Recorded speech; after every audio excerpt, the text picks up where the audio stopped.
As the temps start rising, I feel the familiar urge to refresh my closet, but I don't want to waste money on pieces I'll only wear once or for just one season.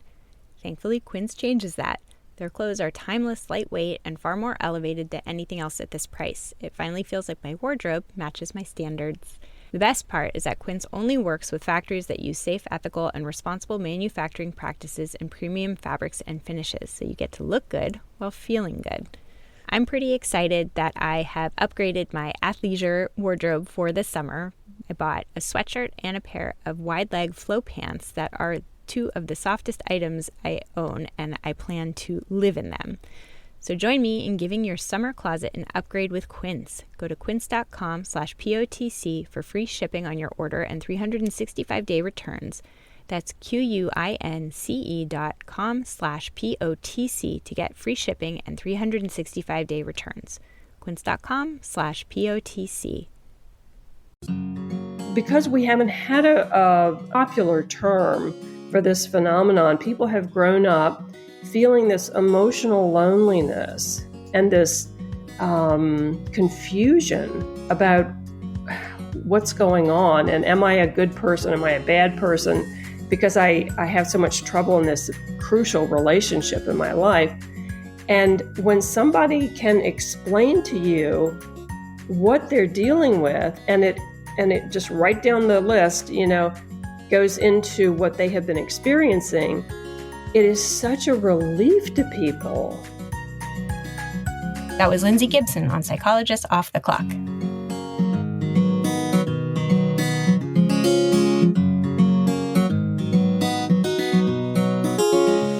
We are three clinical psychologists here to bring you cutting-edge and science-based ideas from psychology to help you flourish in your relationships, work, and health. I'm Dr. Debbie Sorensen, practicing in Mile High, Denver, Colorado, and co-author of Act Daily Journal.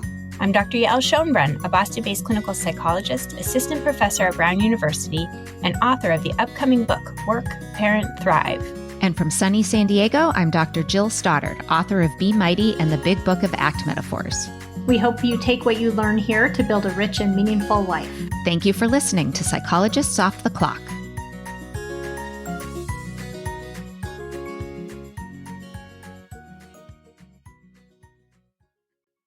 Psychologists Off the Clock is proud to be partnered with Praxis Continuing Education. Praxis is the premier provider of evidence-based training for mental health professionals. And here at Psychologists Off the Clock, we are huge fans of Praxis. One of the things I love most about Praxis is they offer both live and on-demand courses. So if you're really looking for that live interaction with other people who are taking the course, you can get that. Or if you have a busy schedule and you need something that you can just kind of click onto whenever you have time, they offer that as well. And every course I have ever taken from Praxis has really been of such value to me. I get questions a lot from clinicians who are looking for ACT training or other types of trainings, and Praxis is my go-to place that I send people no matter what level they are, because they have really good beginner trainings for people who have no experience. And they also have terrific advanced trainings on different topics and just people who want to keep building their skills. You can go to our offers page at offtheclockpsych.com/sponsors, and we'll hope to see you there. Debbie and I are here to introduce a fascinating episode about how to be in relationships with emotionally immature people. I had the chance to talk with author Lindsay Gibson, who's written a couple of books, and we focused on her book, Adult Children of Emotionally Immature Parents. And this book is one that I've started to use a lot as bibliotherapy in my private practice. And consistently, whenever I assign it to somebody who it might be relevant to, there's just like this experience that the client has of saying, like, this book captured my childhood experience. I now understand why I feel this way. And there's this kind of sense of like they've finally been seen by this author. And so it was a really interesting and really kind of eye-opening conversation for me to be in. And Debbie, I was curious what you thought about it. Oh, I have so many thoughts. I'm going to have to rein myself in here because I think that this episode, there's just a lot to think about in here. And her work, again, as you said, it's geared toward adults with emotionally immature parents, but you also expand it out a bit, which I think is helpful because it won't always be the parent who has these kinds of relationship behaviors. But there is something really important about parent-child relationship, regardless of how old you are. I mean, you could be 50, 60, older, and still just we have this longing to know that our parents care about us, and that never really goes away. I think the parents' job is to care for us. And yet, parents have their own issues and hangups and sometimes aren't able to convey that caring very effectively for whatever reason, they have.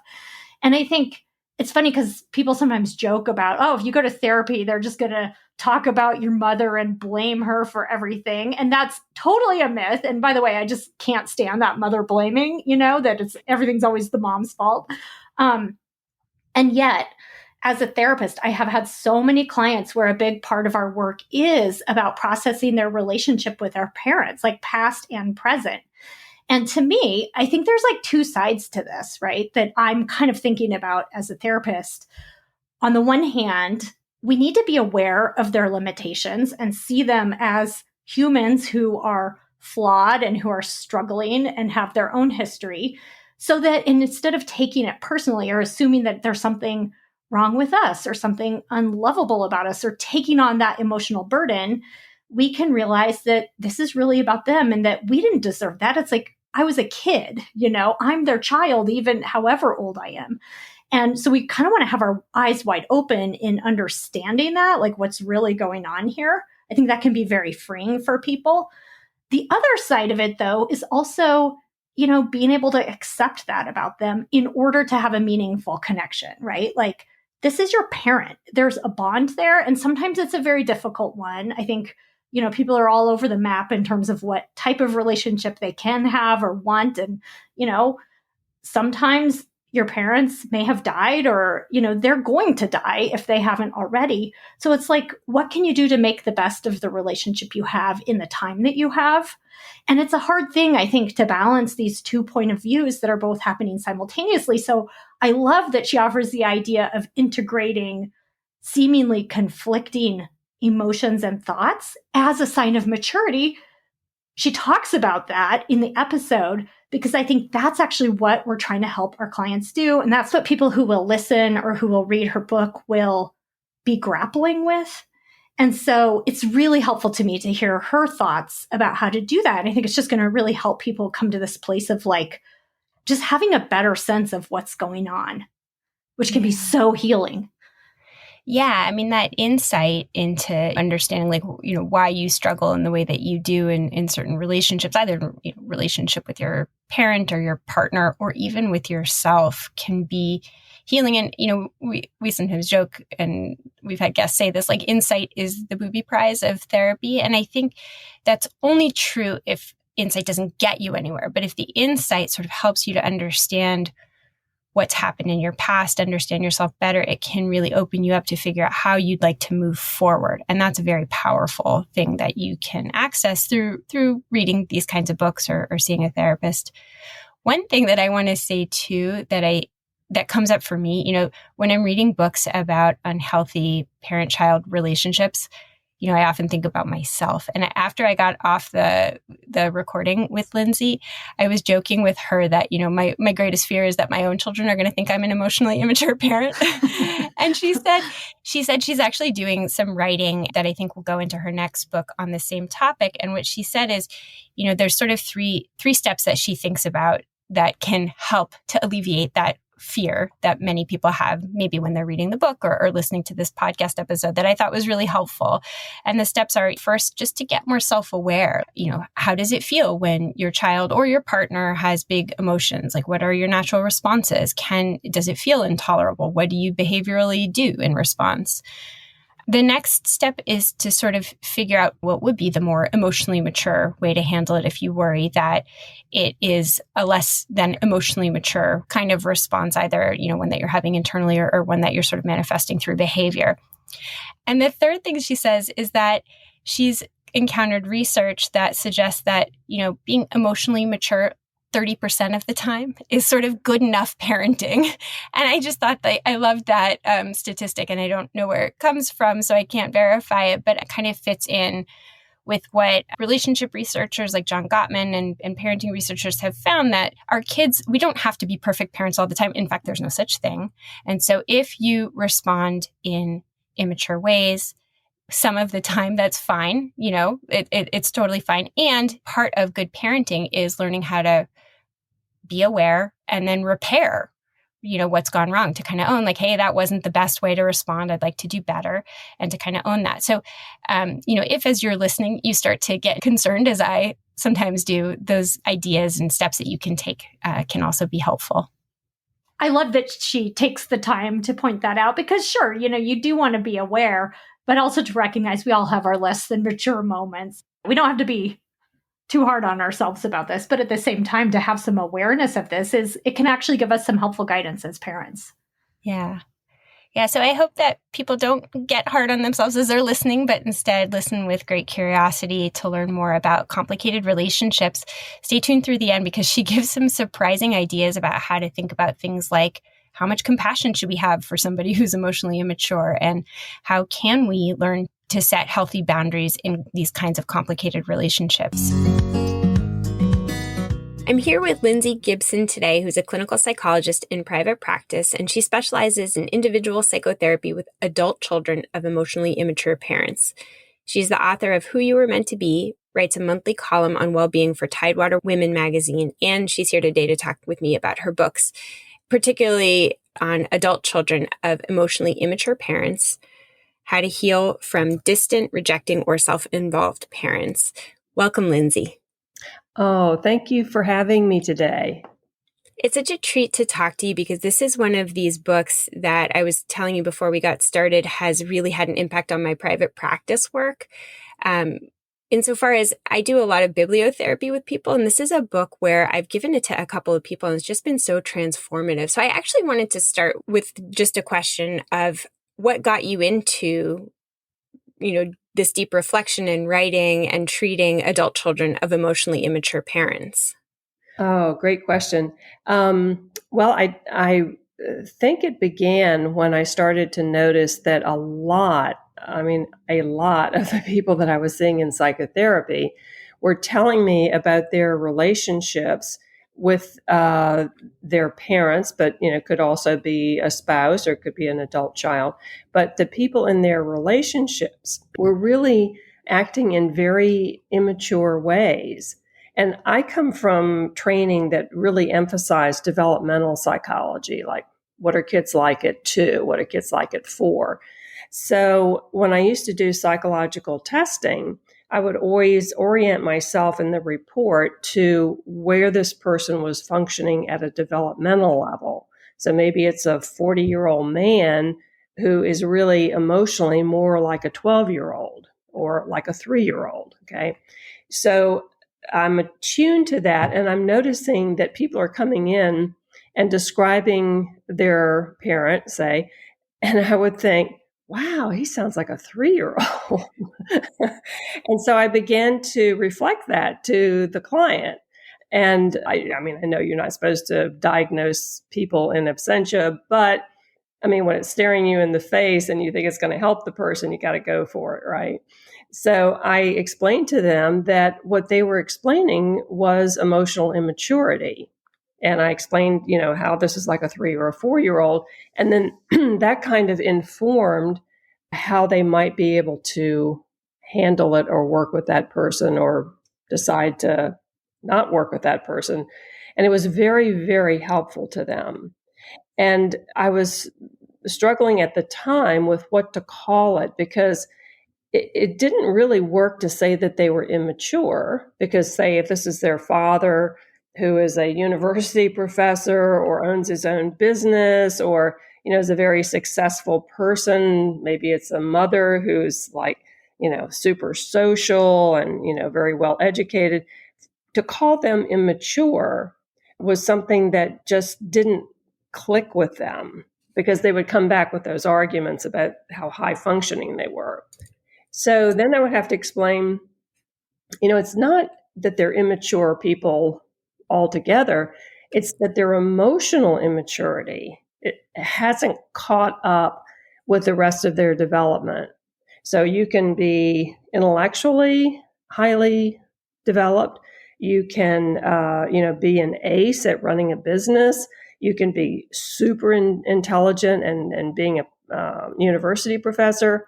But when it comes to managing your emotions and being able to get along with other people and sustain long-term relationships, these people are really acting like, anywhere from an 18-month-old to a 4-year-old.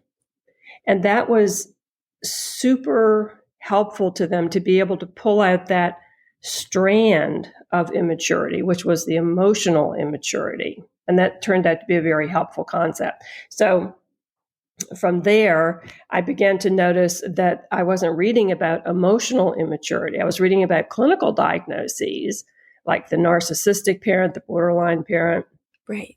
and so forth.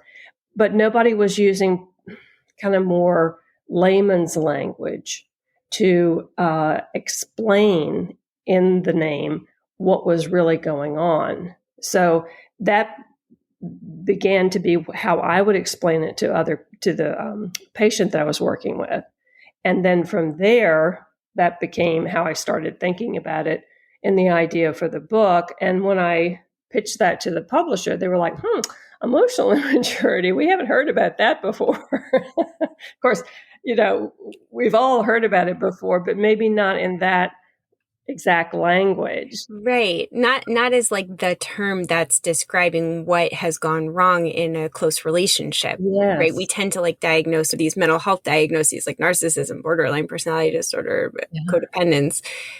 So emotional immaturity seems like a broader umbrella, but it does capture the specific facet of what seems to be going awry in these parent-child relationships or other intimate relationships. And I'd love to talk a little bit about that too. Before we get into talking about what exactly emotional immaturity is and isn't, I wanted to ask this question that you sort of pointed to when you said, it's a little dangerous to diagnose somebody in absentia. And in general, this is something I remember from my graduate training, like we were discouraged from diagnosing our family members. It's like a slippery slope. And yet, in essence, that's a little bit what this book and many others like it try to do. And I think that there's an important function, but I also think there's like a danger point. And you address this in your writing, but I wanted to make this a part of our conversation. What is the value of understanding that your parent is emotionally immature and sort of applying that label? What's the value? What's the function? But also, what should we be cautious about when doing this kind of labeling? Yeah, well, the caution that we have to be keeping in mind is that for instance, I've never seen that person's parent. I'm getting one side of the story.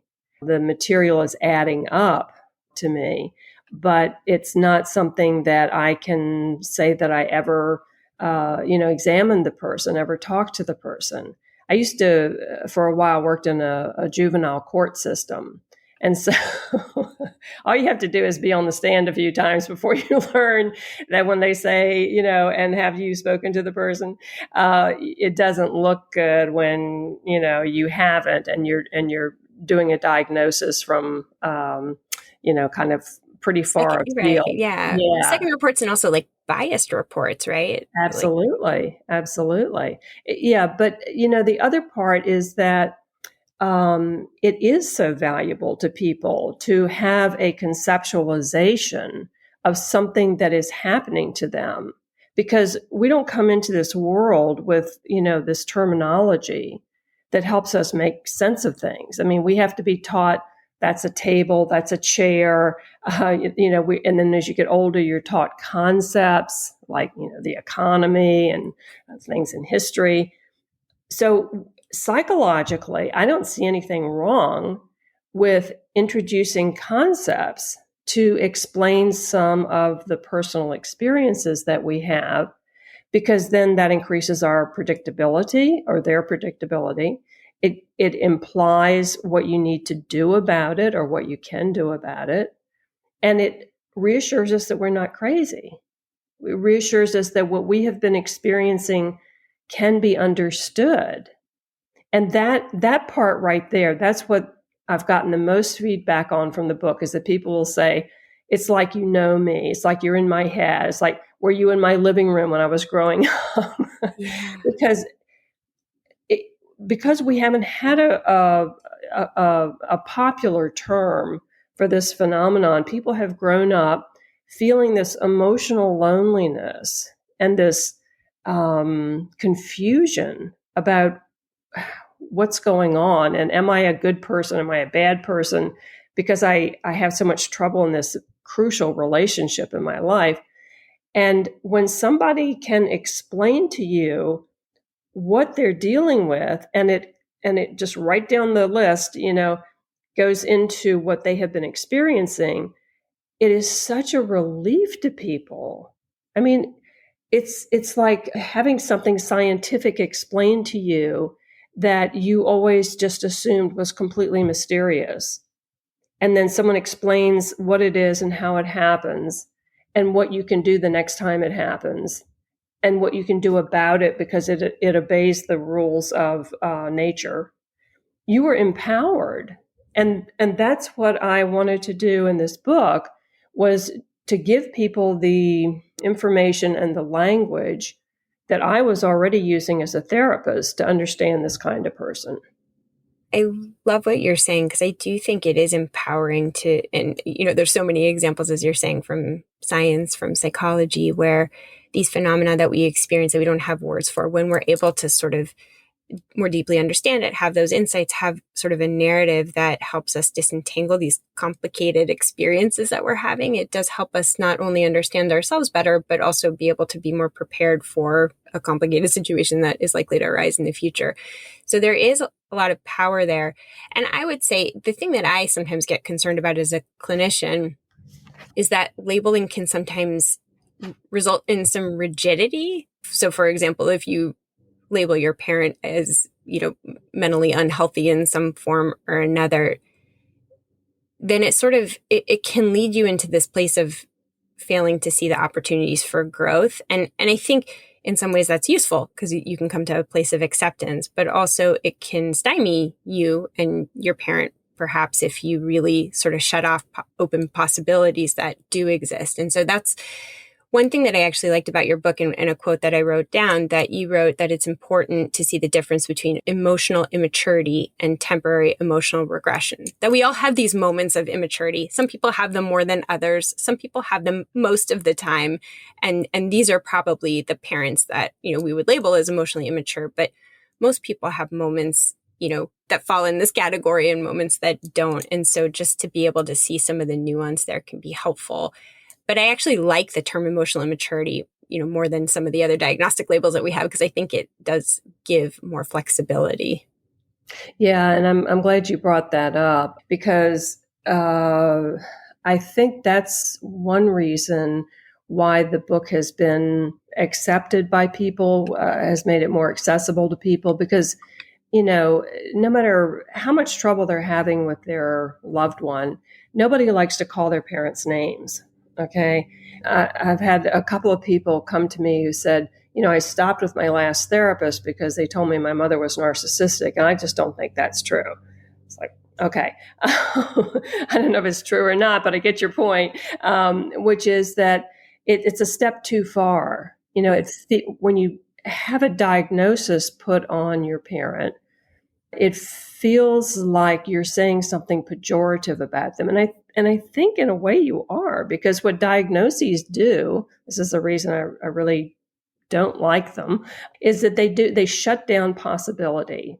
Right. And when you label a person with a DSM diagnosis, there is this sort of implication that they're this way and they're going to stay this way forever. When you label somebody emotionally immature, I think it does hold out some hope of what the solution could be, not would be, because a lot of times there is no solution, as you just pointed out. But sometimes it points the way to, if you can react in a different way, their immaturity might develop into more mature behavior with you. Okay, that's pretty narrow diagnosis. We're not saying that they grow up emotionally. What we're saying is that through your setting boundaries, you being less reactive and more mature with them, their behavior may be able to rise to a level that makes it a lot easier for you to get along with. Yeah. Because you're showing them how to act and you're encouraging them to use their self-control. It's the same thing we do with the 3-year-old, you know? I mean, we don't despair and say, oh my God, this is going to be this way, you know, forever. We say, oh, this is going to be a very, very long process of boundary setting and instruction about how I want them to treat me and how I want them to handle life events. Yeah, but we don't despair. We try. And what I tell people is that the best avenue to getting something different with your parent is to grow yourself into someone who becomes less reactive to them, who is more accepting of their own subjective experience, so that they don't allow themselves to be erased by the egocentricity of the emotionally immature person, and that they're willing to speak up and overcome this induced passivity that emotionally immature people put other people into. Okay? Yeah.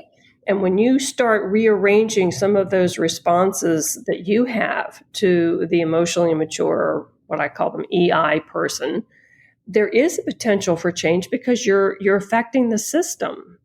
Change one part of the system and the other part of the system has to do something different.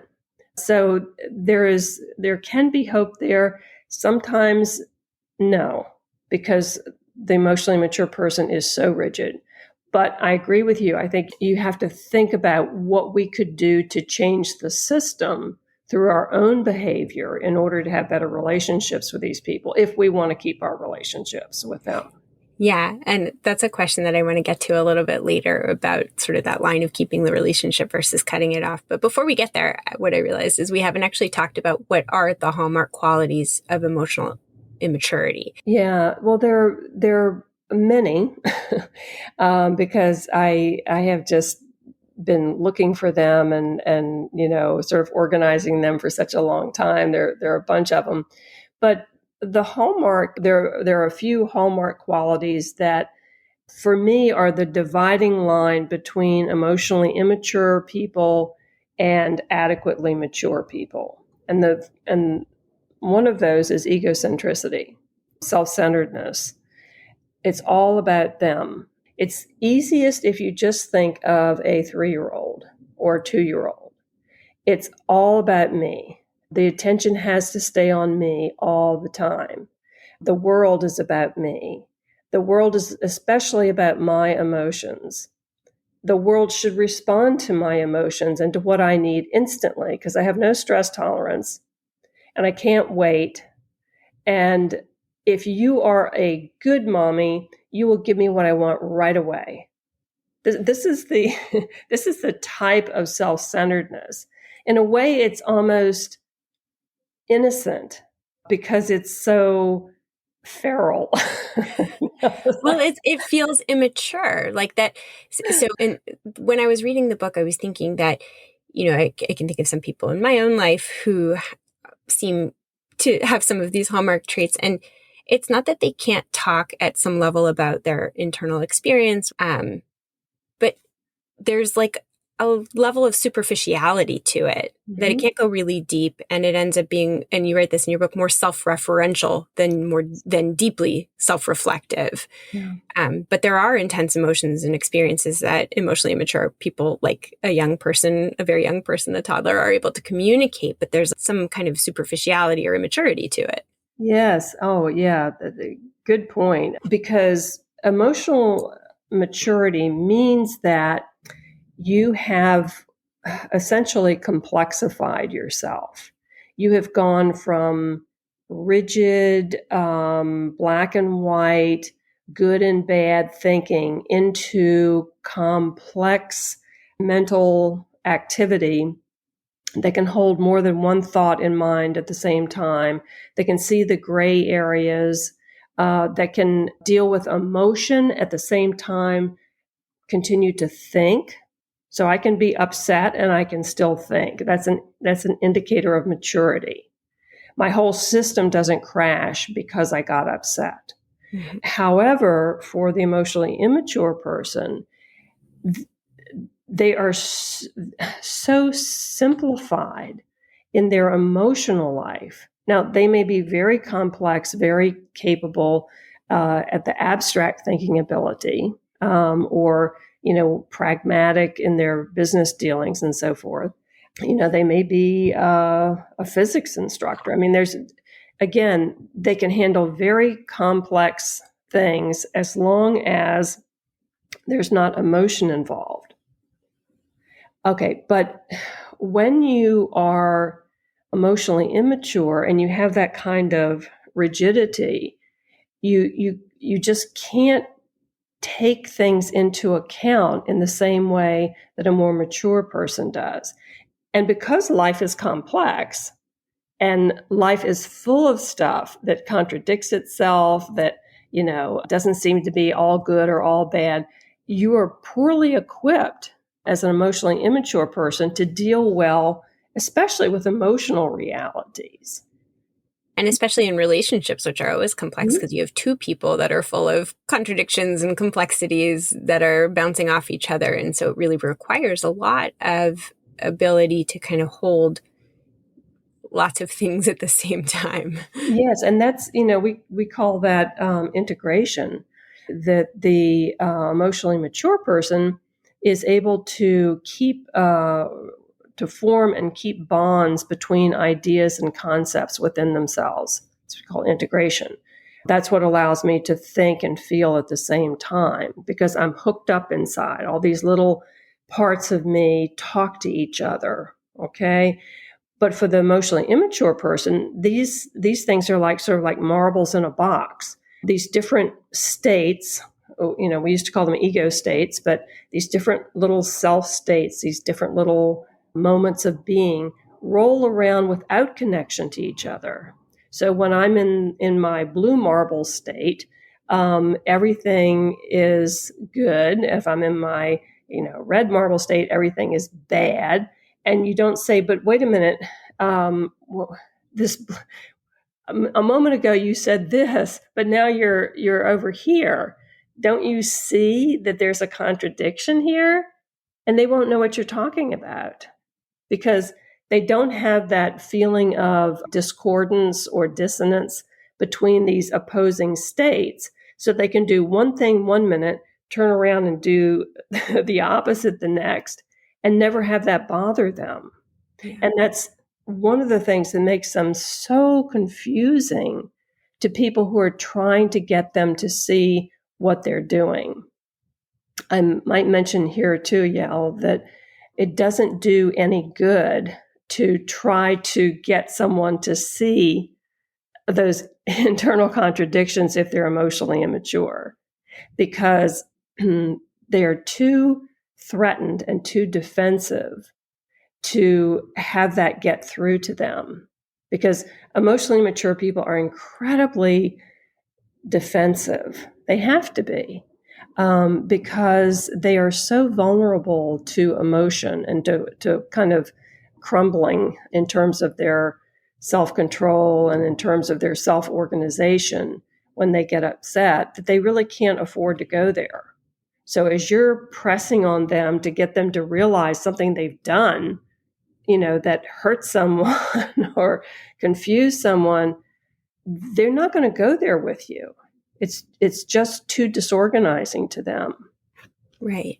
And so that's one of the challenges of being in a close relationship. And I'm going to sort of try to use close relationship instead of child, because I actually think this applies often to other kinds of intimate relationships, including partner relationships, where if you, right, a part of growing inside of a relationship is letting somebody know, hey, that hurt. Can you learn from my experience, and can we try to do better in this close relationship? But you're saying, and I think that this is, really, I've seen this so much in my practice, and in some of my personal relationships where there's just no opportunity for repair and growth in that way with somebody who's extremely emotionally immature. And yet if you're in relationship with, sort of by virtue of your lineage or by choice of marriage or what have you, if you're sort of connected and committed in that relationship, it can feel like, you need to try to make things better. And yet that's the part of why it's so painful.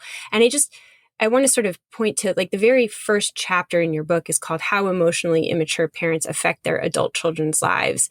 And I think this points to the fact that, on the one hand, it seems like it shouldn't matter so much if you were raised in an environment or still have a parent who's emotionally mature. If you are now an adult, you should be able to move on. But what your book points to is that we learn things when we're children about how to relate to people. And we have certain experiences that teach us about our own sense of self and the value of our emotions. And those lessons kind of carry through life. And that's a part of why you and I and all the therapists out there see so many adult children of emotionally immature parents in our offices, because they're sort of still struggling with like, how do I carry myself in intimate relationships? Because the early lessons that I had really led me astray. And I want to sort of point at, like, you talk about some of this attachment research, some of which was done back in the 1950s and 60s. But what do we know from attachment research about these early childhood relationships and how they help individuals form ideas about how to relate to people throughout their lives? Yeah, well, that's a great question. The attachment research is really focusing on very young children. I mean, children that are essentially babies. That's where they were focusing on it. Later on, from the ages of about 18 months until about 3 years old, little people are going through the transition from being a baby, where, that kind of fundamental attachment stuff is so important, to differentiating and individuating psychologically from the parent. So I look at it like they're two stages of attachment issues. One is the baby one, which is, are you going to have a parent who is sensitive enough, empathic enough to be able to meet your needs and to guess at what you are needing? And that creates a secure, predictable, safe attachment. Or are you going to have a parent who is insensitive, whose timing is off, who can't imagine what the baby's going through or feeling, doesn't realize that that's an uncomfortable position, doesn't see that the baby's hungry because they don't have any empathy. Okay, they just can't put themselves in the baby's shoes, so to speak. And I just want to encourage people to check out YouTube, the still face experiment, because even as an adult, when you watch these experiments that people do where they actually have a mother hold her face stone-faced, and you can see how distressed the child is, it's so uncomfortable to watch, even as an adult. And so you can imagine, one of the ways that we learn to connect with people from the earliest moments is like through these very subtle facial empathy cues of like, I'm happy or I'm sad. And we make eye contact with our caregiver and expect them to respond to us, and just how painful it is to see when that can't happen. And as you're noting in your book and in this conversation, an emotionally immature parent has a really hard time receiving those cues and being responsive. And that is a really painful early experience. I'm so glad you brought that up. On YouTube, it's under still face baby experiment, something like that. And Tronic is the researcher who did those. It will break your heart. I mean, it's the best 2-minute feeling-based synopsis of what attachment is all about at an emotional level. I mean, you can read all the other stuff about how many times the mother picked the baby up, how many times eye contact, how many times she coos at the baby, but you watch that experiment and you like see, experiential. absolutely, you feel in your heart the distress of that baby when they can't get the mother to respond to them. It's an incredible experiment, and it'll just orient you to the whole attachment issue. And role of sensitivity and responsiveness of the parent to the baby. But in addition to that, that's babyhood, that critical period of separation and individuation up to about 3 years old, from about 1.5 years to 3 years old, that period is incredibly important for a person's eventual emotional maturity, because that's when they begin to find themselves as a separate person, but feel safe about it. Feel like I can go explore and then I can come back to my parent and be welcomed back. That the world is safe to be in, and I have a home base, and I can go back to being a little baby when I need to, and then I can be a brave explorer when I want to be. And that period, as you can imagine, when the child is swinging between, practically acting like an infant and then acting like they don't need anybody, because they get kind of grandiose at that age, those swings are really taxing to a parent. I mean, your empathy has to be spot on to know that this is the state that they're in. And the same child who pushed you away because, don't bother me, I'm playing, is the one who's now begging and crying to be held in your lap. And that, I think that period is where there's a lot of room for error in terms of parenting, because it is so confusing. I mean, you kind of know that you're supposed to be nice to babies, right? But people tend to misinterpret toddler behavior as willfulness, or they don't like me anymore, or they're just too full of themselves now. They just want to do everything for themselves. And, the immature parent can have their feelings hurt and then start cooling off toward the child just when they ought to be welcoming them back for more love. So I think a lot of emotionally immature people have had difficulties with their parent during that time. And it then shows up in adulthood, where that person is kind of alternately grandiose and dependent in terms of how they treat their partner. But I just wanted to go back for a second to some of the things that make up emotional immaturity, because we're talking about them right now. Mm-hmm. And another big one, besides the self-centeredness, is the lack of empathy, the difficulty with imagining the inner state, the subjective experience of another person. That's huge. And because, as we talked about, they're so separated and split up and not very cohesive inside, their ability to self-reflect is really poor. That would be like the third big one, the third differentiating thing. Because if you can self-reflect, you can change yourself. You can change yourself. You can reflect on your behavior, have feelings about it, and then resolve to change that.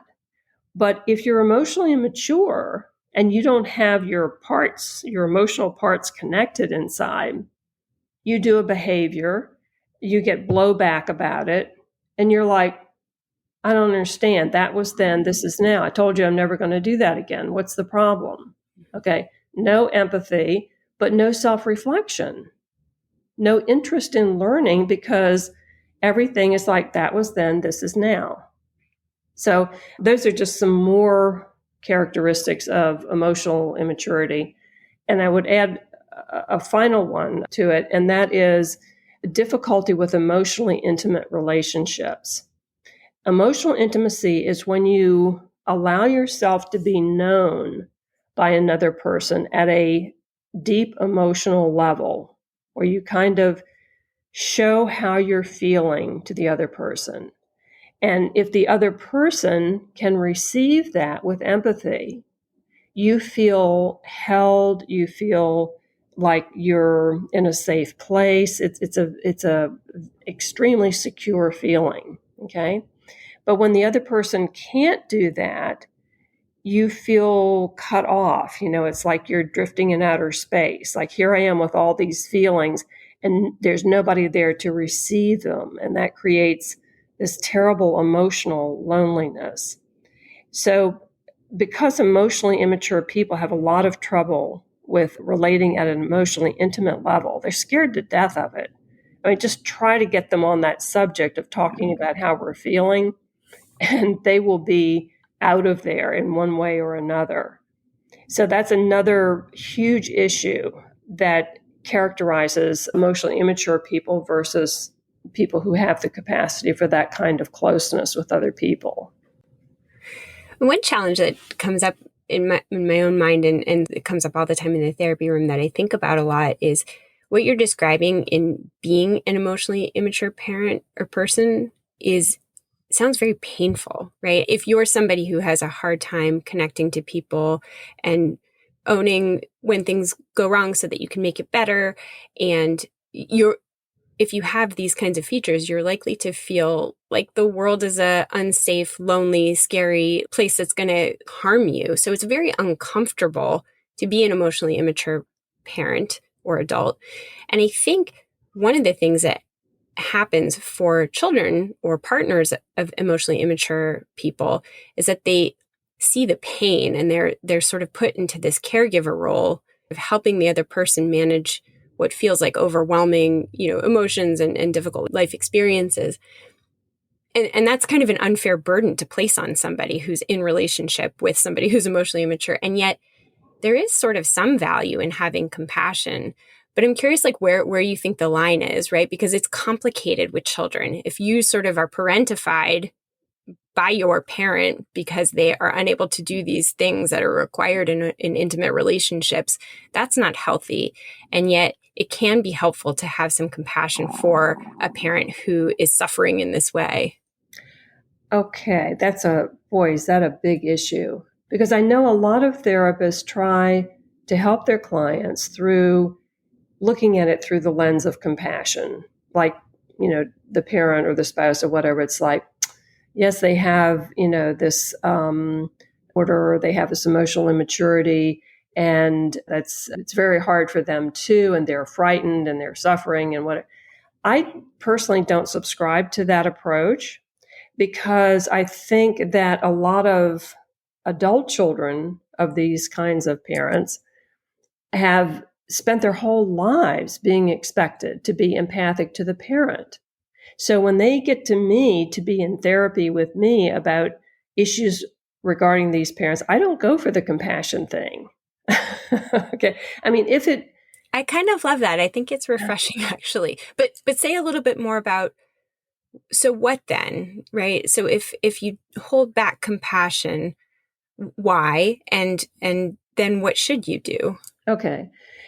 So I'm always looking at the fact that adult children of emotionally immature parents have been recruited into taking care of their parents' emotional needs. They've almost been recruited into the role of parent, okay? Because that's where these people left off developmentally. They needed someone to help contain them and help them modulate their emotions, keep them stabilized, and keep their self-esteem high. Okay, tell them they're good people. That's what little people need from other people, because young children cannot modulate their own emotions. Okay, they can't handle their emotions, and they can't, handle their own self-esteem. Okay, they need the parent to supply that. So these emotionally immature parents are leaning on their kids, psychologically speaking. Now, they may take care of them, financially and health-wise and all that stuff. But when it comes to psychologically, that parent typically leans on the child to provide those the holding environment is what Winnicott called it. That sense of help me to stay stabilized and help me to keep feeling good about myself. So when a person has been saddled with that through their childhood, while they're suffering their own emotional loneliness for not getting emotional connection with that parent, and they come to therapy, okay, I'm not going to lead with, let's feel sorry for your parents. They've done a lifetime of that. They're tied up in knots about that. What I want to do is I want to find out, what's going on with you. So if you were coming to me, my emphasis would be, what is it that you feel?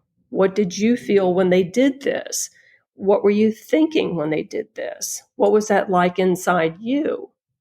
Because I guarantee you they've not had enough of that in their life. Mm. Someone has not been interested in their internal experience. So is there a place for compassion? Sometimes I think there is. Like when a person is they've really been wounded by the emotionally immature person.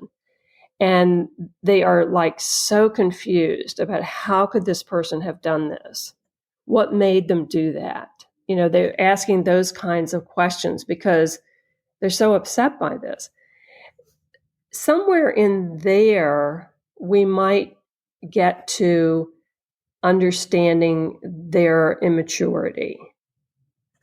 Somewhere in there, that might be an appropriate place for that to happen, just because they're so confused. But here's the other piece that's very important to remember about emphasizing compassion. And really what I just described is more like an explanation. Yeah. You can kind of accept that this is sort of the nature of the parent and that you're not responsible, but it sort of is what it is. Yes, thank you. That's exactly what I was trying to get at. You just put your finger on it. It's to help them with acceptance of a fact, that this person, probably couldn't do anything else but what they did. However, if you're going for compassion, lots of times I think that is not the thing to do because I don't think it's accurate. I mean, compassion means that you are suffering and I am feeling empathy for you. And I do see your situation and I feel for it. But the thing is, emotionally immature people have such instantaneous blanket defenses against feeling anything the least bit stressful that they're not suffering in the way that we imagine that they are. They're not sitting around reflecting and, having the, that grief over what they've done, or they're not even having the grief over what is happening to them, because their defenses come in so fast, so instantaneous. They've had a lifetime of cultivating these defenses that keep reality at bay. They're not processing information at an emotional level. They're bouncing to the next thing, or they're getting furious about it and getting all reactive that way, or they're acting out, or they're making it your fault. Their defenses work perfectly. And they're not, and it's all in the service of not suffering like that.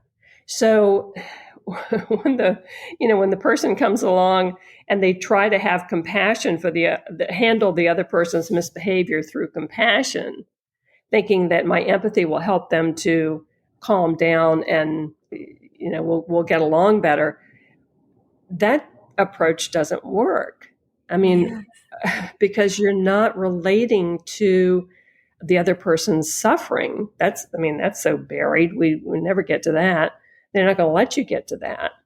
But you might need to set boundaries, or you might need to take care of yourself. You might need to think of what you need. That is a better approach than we sensitive people kind of sitting back and imagining what the emotionally mature person might be suffering. I really don't push that at all, because I think that they're probably not suffering in the way we imagine they are.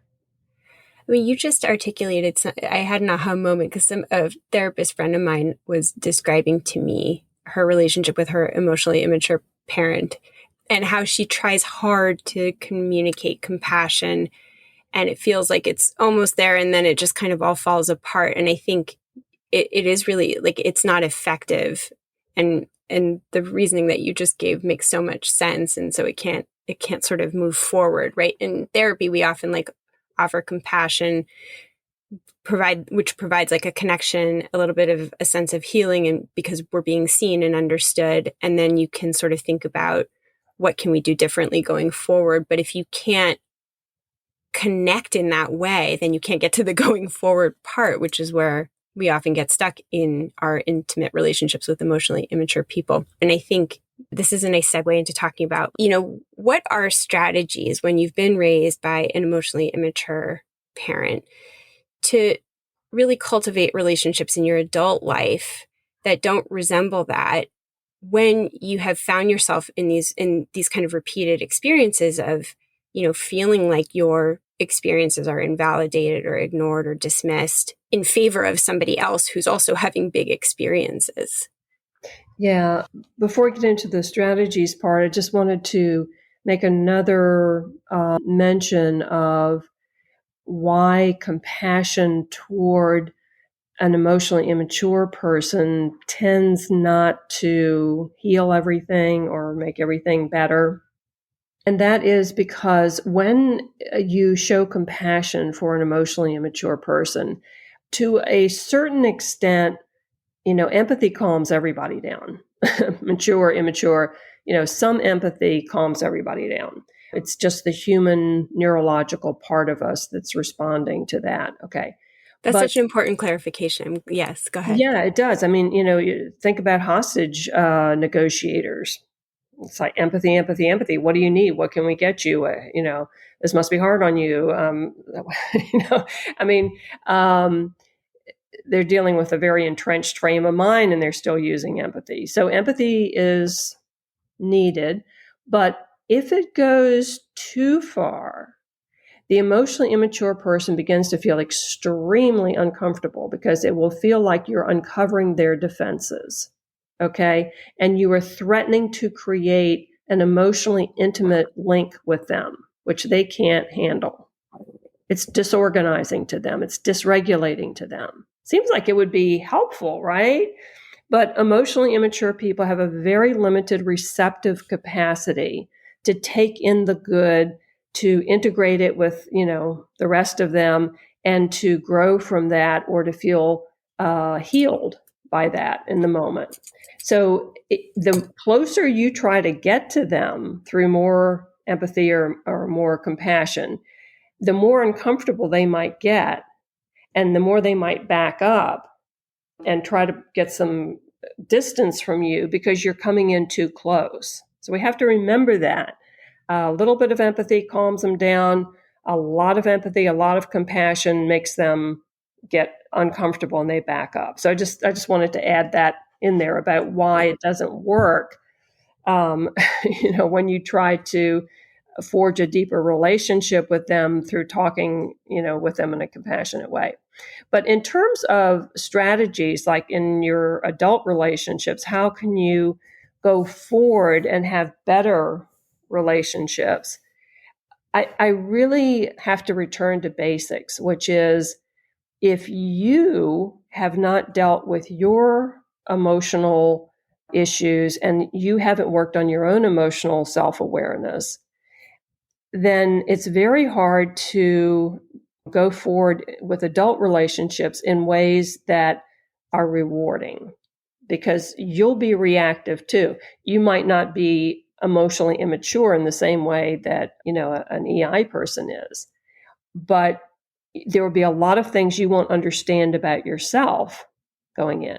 So two people going into a relationship who don't know themselves very well and are not aware of their internal emotional states and can imagine where they come from and all that, that is when you're asking for misunderstandings and trouble.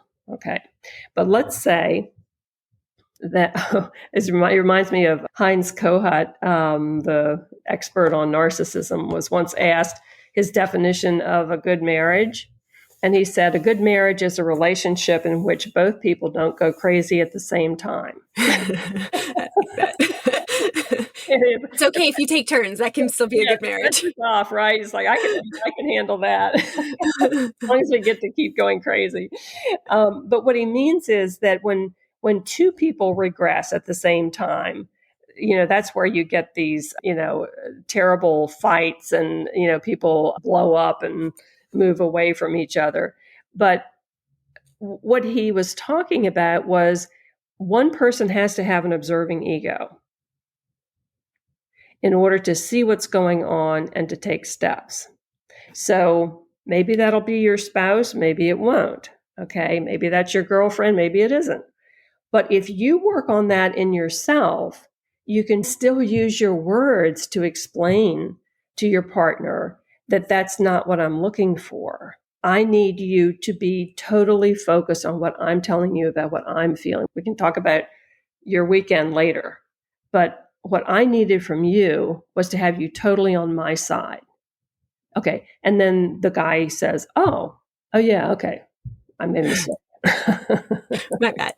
Yeah. And sometimes I do a lot of marital therapy and it's often not so neat and tidy, right? Sometimes you have to go through an uncomfortable conflict and a misunderstanding before, but sort of the healthier couples will sort of work through it and reach that level of insight. And just to sort of say again, we all have moments where our observing self is not available, where we're emotionally immature. And this is, very clear in your book, and hopefully it's clear in our conversation. I just want to make that point abundantly clear because we all have short fuses sometimes where we don't have empathy, we don't have the insight, and that does not define emotional maturity. It's sort of, as long as it's not rigid, right? If you can sort of have that moment, take a breath or take a couple of days, if that's, what you need to kind of get back to that longer fuse and that ability to kind of work it through, that's fine. That's workable. Yeah. And when you talk about strategies, what I've just said is the need to continue working on your self-awareness and self-reflecting and getting to know yourself and your reactions. Because the better you get at empathy for yourself, the better you are at understanding other people's emotional states. It's a one-to-one correlation. Okay, you can't get better at this and not get better at that. So you're improving your ability to function well in a relationship and have a good relationship. And sometimes to be the emotional leader in the relationship, the temporarily more mature person. Okay. So that's very important to remember. I have so many questions and we're running out of time, but okay. One question that I have is, when you've worked with people in private practice who are the children or partners of emotionally immature parents or adults, and they sort of are effective in developing some of that self-knowledge and developing some of these tools that you talk about in your book. And I'll name a couple of them. People should definitely pick up the book and read because it's a really, both the books. And I heard that you're coming out with a workbook too. Is that right? Mm-hmm.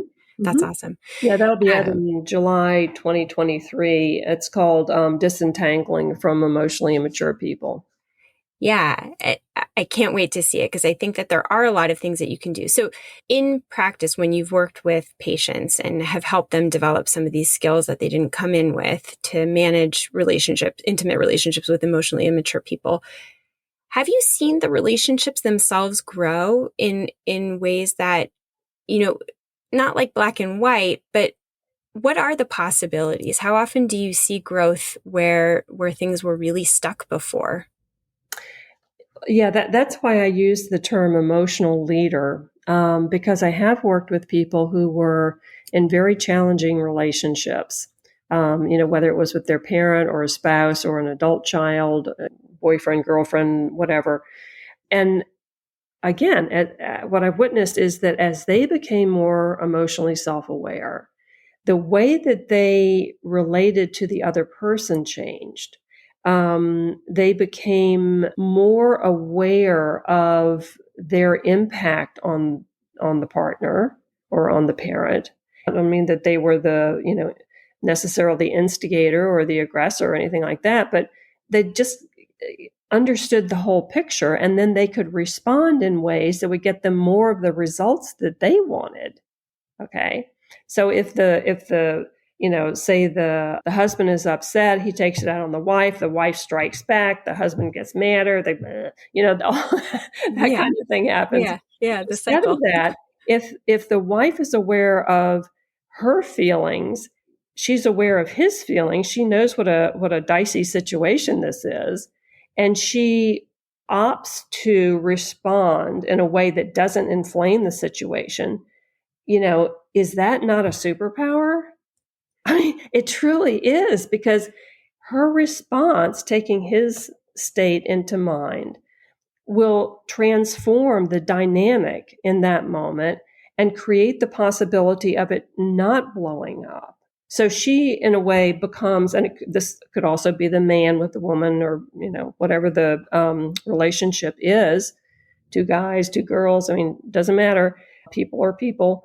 So if she is able to do that, then she becomes kind of the relationship leader, in that she knows more about what's going on. And then she's able to react in ways that are less threatening to her partner.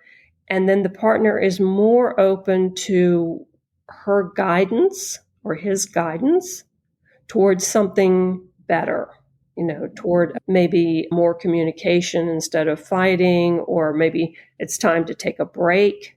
It's time for us, let's table this until tomorrow. We're both tired, that kind of reasonable suggestion.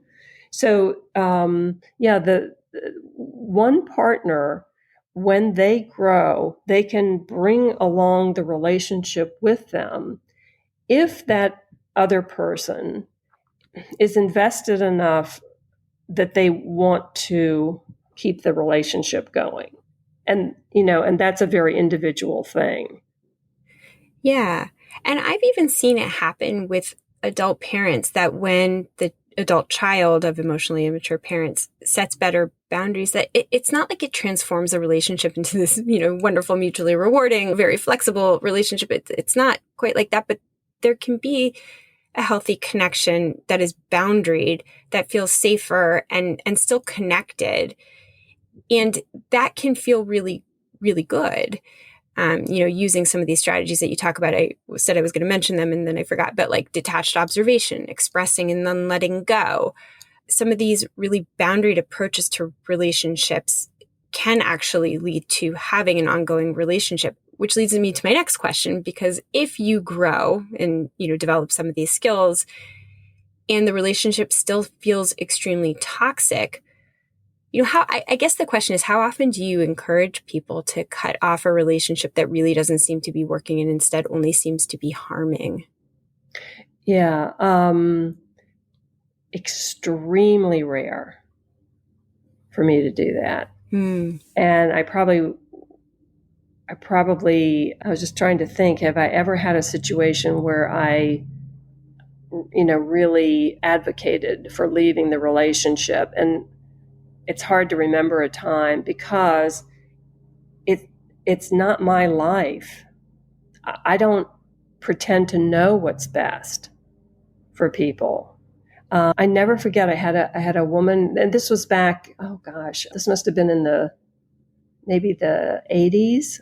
And she came to me, and her previous therapist had, sort of said, your husband's a dirty dog. You need to leave him. It's a very feminist approach, And so she did, and she was miserable. I mean, I was cleaning up the aftermath of her leaving her husband, losing her financial security, being lonely. And I just remember thinking, wow, that was the wrong move for this person, because she got this false empowerment of, I've been treated badly, I deserve better. And her life wasn't better. I mean, I was looking at it. And so I never have the hubris that I know what's the best solution for somebody in terms of estrangement or divorce or anything like that.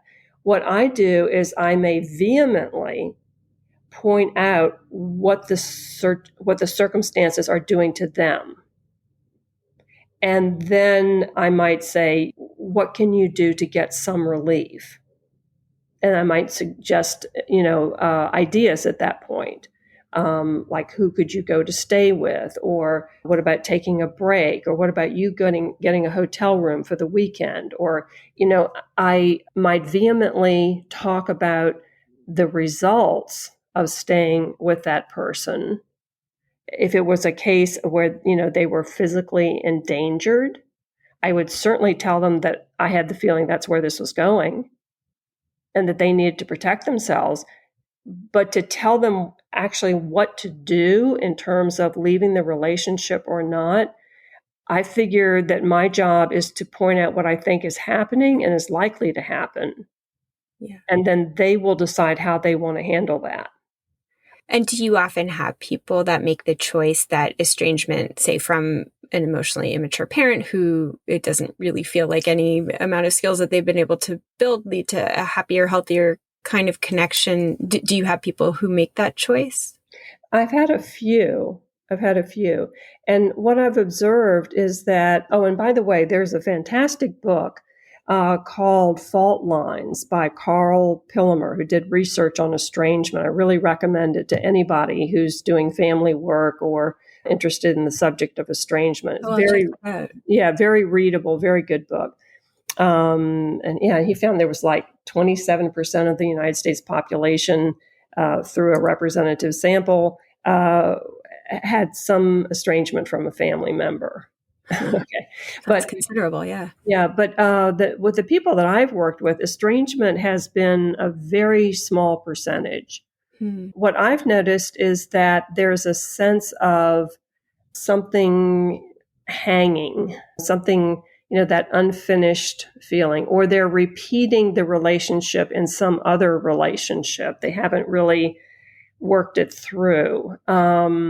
So if the person is, not responding to your boundaries, and if they are, physically dangerous, physically abusive, mentally cruel, that's another one, then in situations like that, the person may decide to take a break from them. And I suggest it in terms of taking a break because that's probably more accurate about what people are going to do, because people, have periods of estrangement and then they come back together, or, that's kind of what tends to happen. But estrangement doesn't solve the problem. It solves the physical proximity problems like abuse, mental cruelty, boundaries, that kind of thing. It does solve that. And sometimes that's enough to do it. It's justified. But lots of times that person carries that relationship around inside them. It's like Murray Bowen talked about the emotional cutoff, where people attempt to solve the problem of being emotionally fused with their families by pulling up and moving or, cutting off contact. And yet they're still at an emotional level, still fused with that family. They're still running the scenarios. They're still having the imaginary conversations. They're still angry about it. They haven't really individuated from the family. They've just left. So I don't want to see that happen. And when estrangement occurs, I will also continue to bring in their feelings about that parent, because that relationship is not over at an emotional level just because they're not talking to them anymore. It's still a presence that needs to be dealt with. And one other thing I want to say, Yael, before we move off this topic, is that, because I haven't found a situation where I was, dead set against that person staying in that relationship, doesn't mean that there wouldn't be a time when I might feel that way or feel it was my moral duty to tell the person they needed to get out. I want to stress that, because I'm not working with a population where people's lives are on the line all the time. And I know a lot of people are. And so I want to take into account that there may be times when that is an appropriate therapeutic response to tell the person that they need to get out. It's just, you had asked about my experience, and I've told you what I do, but I do want to recognize that, because I know sometimes people might have to do that. Right. Yeah, no, I think that that's an important qualification. But I will say, I think many people want to stay in touch with their parents because it's their parents, even if that relationship is problematic in many ways. And so figuring out how to heal it for yourself, how to find a workable solution for yourself. And sometimes that may be estrangement. I just don't think it needs to be. And I think your book offers lots of tools that help you to find ways to stay connected that are safer and healthier for you. and they're probably imperfect because you're in relationship with somebody who has some psychological deficits, for lack of a better word. But it can sort of be more value consistent. Like, I want to be in touch with people that raised me and people who are important to me.